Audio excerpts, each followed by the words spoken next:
when President Marcos declared martial law, and I remember this because I was sleeping, I was, not yet a teenager at that time, and there was nothing on television. All the radio stations were closed, there were no newspapers.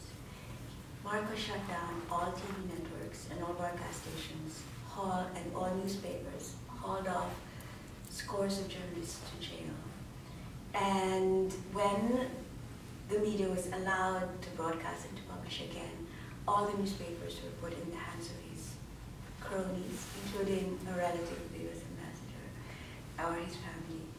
And I know from people who were working as journalists at that time, there was a military censor sitting in the newsroom directing what should be published and what should not. I don't think by any stretch of the imagination that could be called a free press. Many of those restraints were removed after a few years, but even then there were directives from the presidential palace about what should go into the newspapers. Journalists and columnists were fired, and people were hauled off to jail. So the press was not free under Marcos. During Aquino, a lot of the restrictions were removed. The information ministry under Marcos was closed down.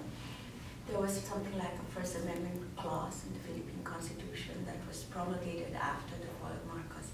And so the press was free. You can argue that it's too free. People have said that. But Filipinos wanted a free press. One of the reasons they rose up against Marcos was because of all the restrictions and freedom of information. I think Filipinos value freedom of expression, like other people value freedom of expression.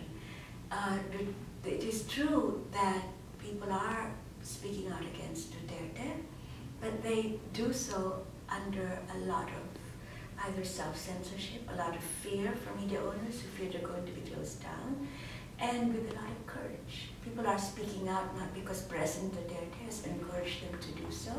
They speak out at their own peril.